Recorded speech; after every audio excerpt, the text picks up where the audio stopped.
Welcome back to Florida Food Forest. It is a gorgeous day today. It's March in Florida. This is perfect weather. This is why we do it. 10 for 10, gorgeous day, and I am so excited to bring you all around the property. We're going to be checking in on the gardens. We're going to be doing some harvesting. We're going to assess some of our plants. We're going to possibly throw together a little recipe, and we are going to be opening up a little mystery bag. This is a gift that I was given by a friend, and many consider this to be the greatest gift a gardener can receive. We're gonna pop open this bag a little bit later and put it to some good use, and then we're gonna harvest and check out what we got going around the property. I'm very excited to jump into it. All right, first things first, let's address this mystery bag. Now, the backstory on this bag, a few weeks ago, a friend of mine stopped by and he generously gifted me a big bag of bunny poop. I was so stoked when this guy brought by a fat sack of bunny manure, because this is my #1 favorite kind of manure to put on my garden. I'm gonna tell you a few of the reasons that I really love rabbit manure, but first I'm just gonna give you a little backstory of how it went down. So I was selling this neighbor of mine a plant, and he wanted to pay me cash for the plant, but he also decided to sweeten the deal by bringing me a bag of rabbit manure. He said he had a whole bunch of rabbit manure. He was cleaning out the bedding, so he brought it as a little extra. I decided to actually trade with him. I gave him a large jicama root that I had just dug up from my garden. So we did a little gardener's trade. I wanted to make sure I properly thanked him for giving me this manure, but I was super grateful. If you're watching, Matt, neighbor Matt, thank you for bringing over the manure. That was like the greatest treat I could have ever been given. So let's talk about why I'm so obsessed with bunny poop. First of all, rabbit manure is what is called a cold manure. This means that you can actually apply rabbit manure fresh to your garden and it won't burn your plants. Something like horse manure, chicken manure, those kinds of manures need to be broken down for months, and in the case of chicken manure, years before they're safe to put on your plants, or else they'll burn them really badly and possibly kill the plants. The second reason I love it is it's balanced in NPK. The nitrogen, phosphorus, potassium number is very well balanced, and it's also low, so we're not gonna burn the plants, and we're also not going to throw the plant's fertility way out of whack by having too high of nitrogen and too low of phosphorus or anything like that. It's right even numbers and low numbers. That's great, kind of easy entry-level manure. It's not gonna be something that you accidentally burn your plants or mess them up. Bunny berries are also not stinky. I don't find manure from rabbits stinky at all, or very, very, very mild in their smell. So it's not a stinky manure. They're also adorable. They look like little Cocoa Puffs. They're also versatile. We can throw a handful of rabbit manure into the planting site. Maybe if you're planting up a row of tomatoes, throw in a handful of rabbit manure as you're planting. You can side dress your garden. You can side dress your plants with manure, or you can even make bunny brew. This is like a bunny manure tea. I'm gonna make some today, just gonna throw, and there's really not much science behind making bunny brew. You're just gonna throw a couple handfuls of bunny pellets into a 5-gallon bucket, cover it with water, stir it every few hours, and in about 2 days, you've got like a bubbly little bunny poop brew, and you can sort of liquid feed your plants like that. So we got options. You also can use bunny manure to enhance your compost, so you can throw it in your compost bin, and red wiggler worms love bunny poop too, maybe more than me.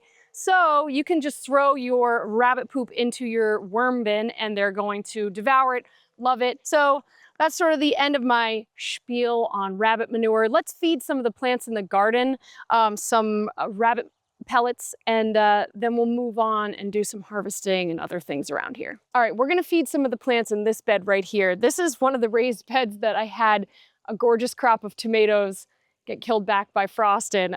So the bed's kind of just bouncing back now. Now we've got some green beans, some tomatillos, and some borage in this bed. We've also got some white sweet alyssum absolutely thriving because I actually put the alyssum in as a companion plant to the tomatoes this winter. And alyssum is in the brassica family and loves cool weather, so it wasn't killed off by the frost, but its little tomato companions were. So let's throw some bunny berries on our tomatillos, on our borage, and we're even gonna throw some on our bean plants. Now, usually because beans are a legume and they can fix their own nitrogen, I don't even really bother giving them tons of fertility, but with something as mild as rabbit manure, it's definitely not going to hurt them. It's only going to help. So let's just give a little scoop of bunny poop. There we go, Mr. Borage. Like I said, we are not worried about this rabbit manure burning the foliage of the plant, so it can live right snug up next to the plant just fine. I've also got a little basil plant here. Let's give our little basil plant a couple bunny nugs. Do you see what I mean about looking like Cocoa Puffs? We even gave our beans some bunny berries, a little basil action. Maybe that's a little much, who cares? Basil's gonna be so happy. And let's hit a tomatillo. There we go. And there we go, a little manure on our tomatillos. All right, this bed is looking fertile and fresh. It doesn't even smell funky. It looks gorgeous. Let's move on and do some harvesting. I mentioned earlier that I wanted to thank my friend for dropping off that manure, so I gave him a large jicama root. This is the jicama that I harvested about a month ago. It's really got a great shelf life, so it's still hanging out, no problem. You may remember from months past that I had roselle and turmeric planted in this sort of alleyway garden bed that I have leading up to my southeast garden. In place of the roselle, I now have carrots and fennel bulb, and in place of the turmeric, I now have sunflowers. I have been fastidious with my weeding of these beds because they're not particularly raised up high. They're sort of low to the ground. They have quite a bit of weed intrusion from the weedy lawn just outside the bed. So I've been using the stirrup hoe to keep the weeds down in the carrot and fennel patch, as well as quite a lot of just manual hand weeding. My sunflowers are looking gorgeous, and these are from the Epic Gardening line. These are the Earthwalker sunflowers. I could not be more excited for these little sunflowers. They're just getting going. You can see I've got them planted directly on the drip line right there. That is perfect. Next, I want to check in on the onions and the strawberries. So I have been enjoying a late strawberry crop this season, and I am not complaining because I've been getting tons of berries. Now, unfortunately, my daughter's birthday has long since passed, and we did have to buy in some public strawberries for a cake, but now we're enjoying tons of berries. So it's been a spectacular strawberry season, albeit a little bit late, but I'm not complaining. And we've had I lost one plant to chili thrips, which is a common pest of strawberries in our area. And aside from one diseased plant here, everybody else is pretty healthy and happy. And right behind my strawberries, you can see my strawberries right here. And then we have our onion patch. This onion patch has been such a fun process. I planted up from tiny little onion starts, just these little young plants, smaller than a pencil, thinner and smaller than a pencil. I planted them out and I made sure to give them good irrigation and plenty of fertility. And I kept the weed pressure down as low as possible. I did mulch around them with straw mulch, and I hand weeded quite a bit. And I'm being rewarded with tons of amazing onions. I ate one raw the other day and it was fantastic. Just check out these bulbs. Woof! I mean, look at that. That is an onion. Oh yeah. I am so stoked on my onion harvest. It is just woohoo! I've been getting these big fat onion bulbs. I've been putting them in all of my recipes. They've been sweet enough to eat raw. And I was really not sure how things were going to go because I planted them directly in ground. This is not my raised bed garden. I didn't buy in this soil. This is my native, very sandy soil. I did stay very consistent with my fertility program, and I even threw a little bit of slow release granular fertilizer on here because I really wanted to make sure I got good onions. It's not something I plan to do long term, but occasionally when I've got some pretty low fertility soil, and I'm just starting out here, I haven't really done much cover crops yet, I wanted to just make sure I gave them a boost. So high fertility, consistent watering, you're gonna get some really beautiful onions, and I am very, very excited about this harvest. So let's grab one of each of the varieties that I've got. So this is my short day white variety. I'm not sure I remember the name of this white one. I've got, here's a pretty big yellow. This is a Texas early grano. Now I could definitely let these stay in ground and get bigger, but I just want to show you guys today what I'm working with because I'm just so proud. And finally, let's find a good red one because I've got some nice looking red onions here, and I'm sure I've got one that's fat enough to harvest. There's one. The rest of these are gonna stay in ground for quite a while until they really start to fatten up, but I'm happy with that. I mean, this isn't bad. And I've got no rush here. You can see the tops of these are completely live and healthy and happy. They're not flopping over, so I could easily keep these in the ground another month, maybe more, and let them really get fat. And that's what I intend to do. But this is my very first good sized onion harvest, and I wanted to show it off today. Now I'm going to show you guys one of the greatest gardening scores, one of the most fantastic freebies I have ever stumbled across on Facebook Marketplace in my life. And this would be my blueberry patch. Check out that gorgeous little blueberry. Okay, here's the story. There was a pick your own blueberry patch a couple miles down the road from my house. And the blueberry patch owners actually were just renting the location, and their lease was up, and they decided because of the age of the plants, they were going to give the plants away rather than relocate them and continue the patch. They may have been deciding to start over with younger plants, but they decided to give away hundreds of potted blueberry plants that may be a little bit older, but still making massive production. So for free, I was able to load up my truck, which was really super cool. I have no idea what variety they are, but in general, when selecting a blueberry variety, you definitely need to pay attention to where your location is, what zone you're in, and what variety you choose, because blueberries have what is called chill hours. This means that each variety has a different number of cold hours that it requires before it will flower and fruit. The cold is about 45 degrees Fahrenheit and lower. Some varieties will require 600 hours of chill hours, and that's under 45 degrees, and it just sort of ranges. So here in Florida, I need to find a very low chill hour variety because I don't get that many hours under 45 degrees Fahrenheit. Find out what zone you're in, find out what variety does best in your zone, pay attention to your chill hours and how many chill hours you get, and that is going to be your key for success in selecting the right variety of blueberries. Another essential tip if you're going to grow blueberries, and this is in ground or in containers, giving your plants consistent water is super important, and it is most important during fruit set.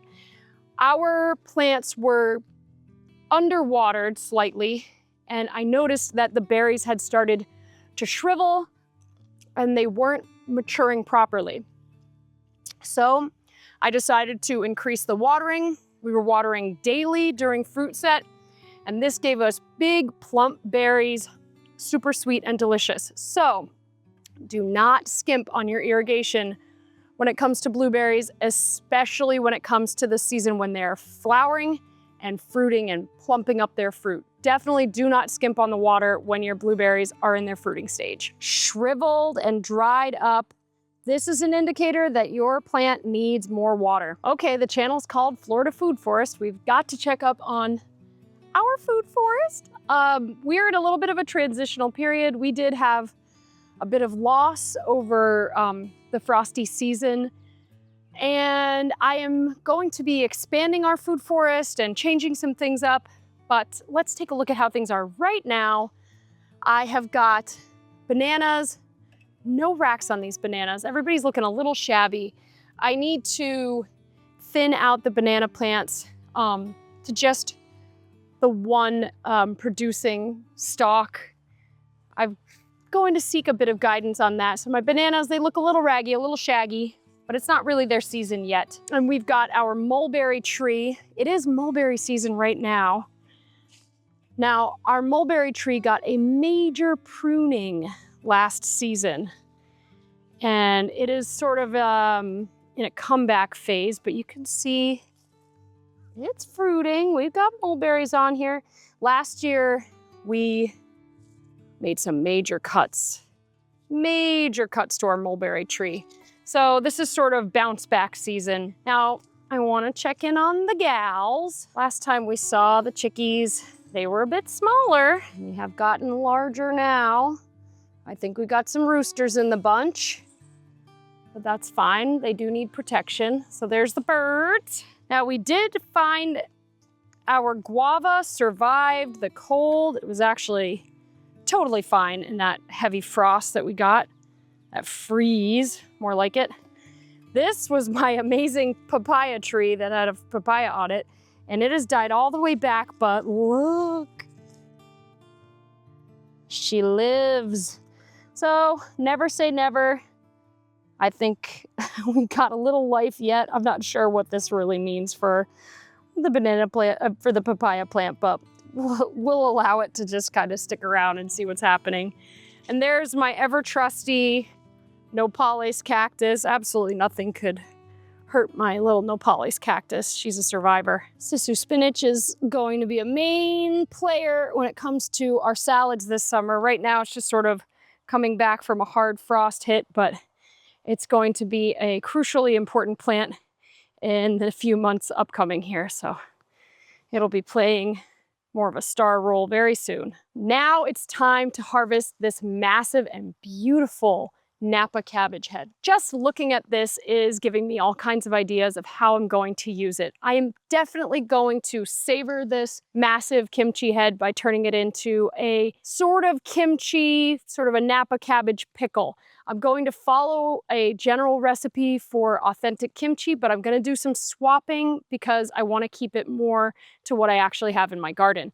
So I've got my Napa cabbage, and across in the bed across from me, I've got some thin-skinned turnips.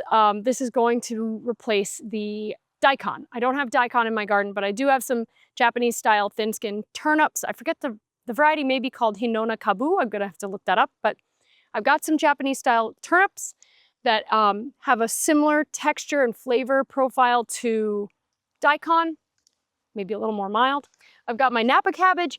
I don't have an Asian pear in my garden, but I did just harvest some jicama, and jicama is very similar in texture and flavor to an Asian pear, so I may use a little jicama in my pickle. I don't have any carrots right now. I'll probably buy in some carrots. I have some red boat fish sauce, and I've got, I do have some Korean chili flakes, so I'm gonna sort of just throw that together. That's just kind of on the top of my mind.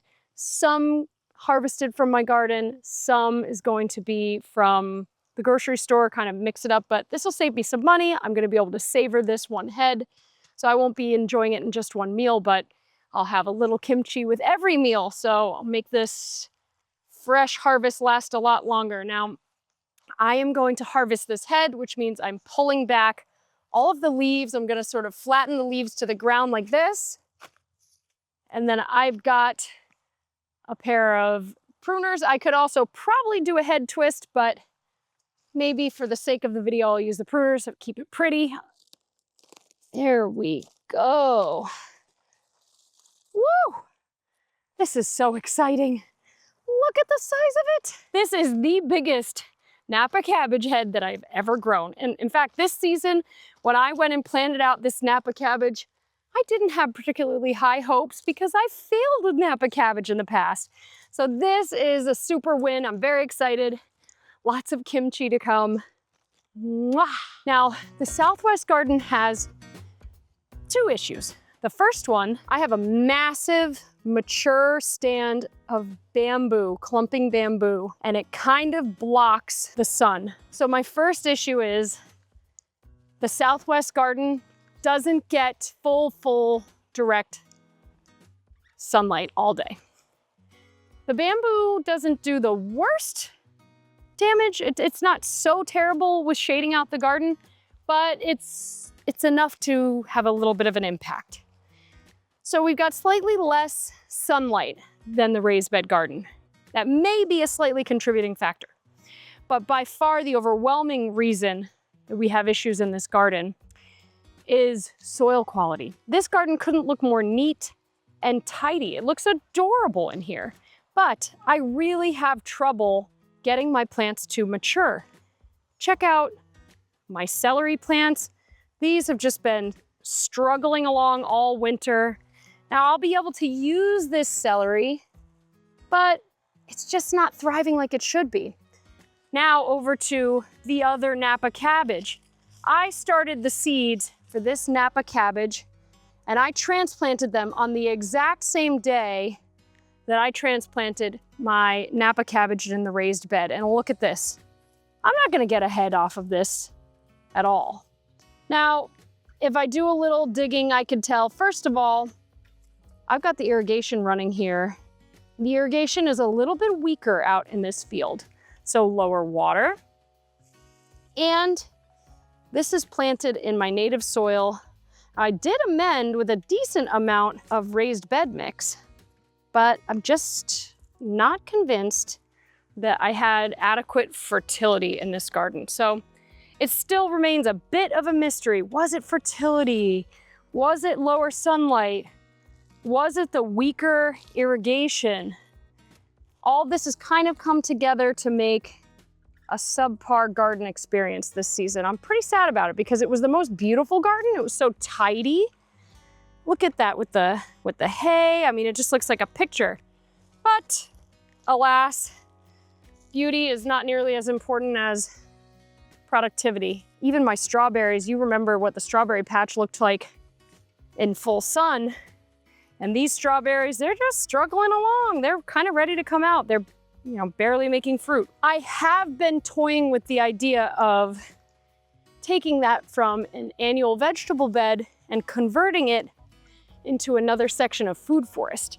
I could leave the irrigation in and I could use that to establish some of my trees and tender plants as they grow up. Eventually I'd be able to phase out the irrigation because a good well-established food forest shouldn't really need irrigation, or I could just keep it in for emergencies when it gets really, really droughty. But that's something I've been kind of considering because I'm not sure that annual veggies are ever going to thrive in that location. I'm just not sure yet.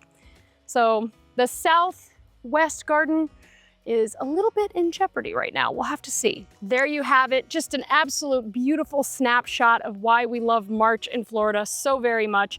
We've got strawberries, blueberries, Napa cabbage, turnips, onions, and jicama. Just a small sampling of what we could be harvesting this time of year. It's really as good as it gets right now. And I'm gonna head on in and make some absolutely delicious kimchi. See you guys soon.